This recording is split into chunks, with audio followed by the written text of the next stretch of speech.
Hello, everyone.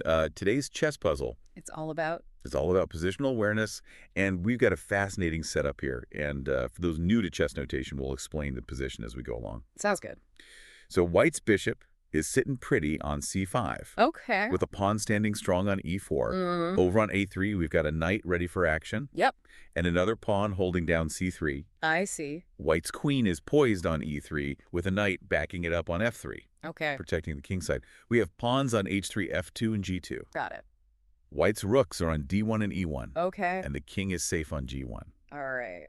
Now, let's see what black has cooked up. Uh. Black's rook is lurking on d8, Uh-huh. and another one on f8. All right. The black king is chilling on g8, and we've got a knight on d7, Okay. and pawns on f7, g6, and h6. Got it. Another black knight is stationed on c6. Right. Black has a line of pawns on a5, b5, and e5. I see. A bishop eyeing things up from a2, and the queen ready to pounce from b2. Interesting. It is White's turn. So let's get this going. Yeah, the board is tense, isn't it? White's Yeah. pieces have a lot of potential energy, Right. but black's setup is pretty solid. It's Yeah. like a coiled spring. Uh-huh. One wrong move, and it could snap right back. I'm already feeling the pressure. Yeah. So where do we even begin to untangle this web? Right. My gut says go for the attack with the queen, but something tells me that might be a trap. Attacking with the queen is tempting, I'll grant you that. Yeah. But look closely at black's defensive line. Okay. Those pawns on a5, b5, and e5 are forming a wall. Yeah. And if white's queen gets too aggressive, those rooks on d8 and f8 could swoop in and cause serious trouble. You're right. It feels like black has prepared for that. So if a direct assault isn't the answer, what else could white try? Maybe activate those rooks? They seem a bit stuck at the moment. Now you're thinking the rooks on d1 and e1 are definitely the key to unlocking white's position. Right. But how to free them, that's the puzzle.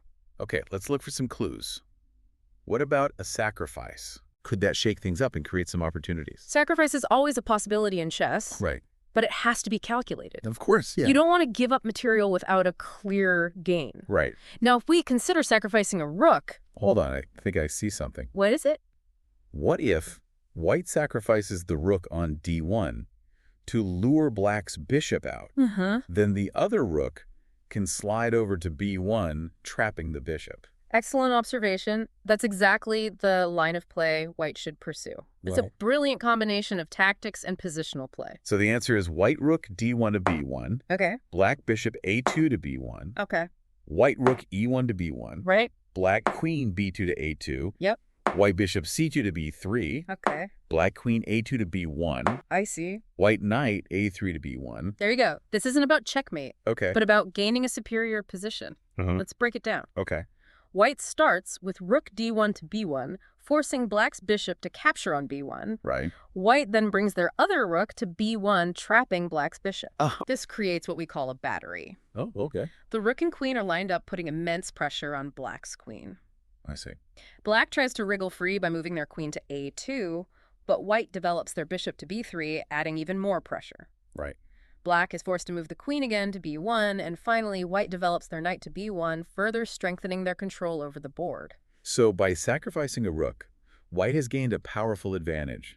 They've immobilized black's bishop control key squares and have the black queen on the ropes. It's a fantastic example of how a well-calculated sacrifice can lead to a winning position in chess. Thank you for listening.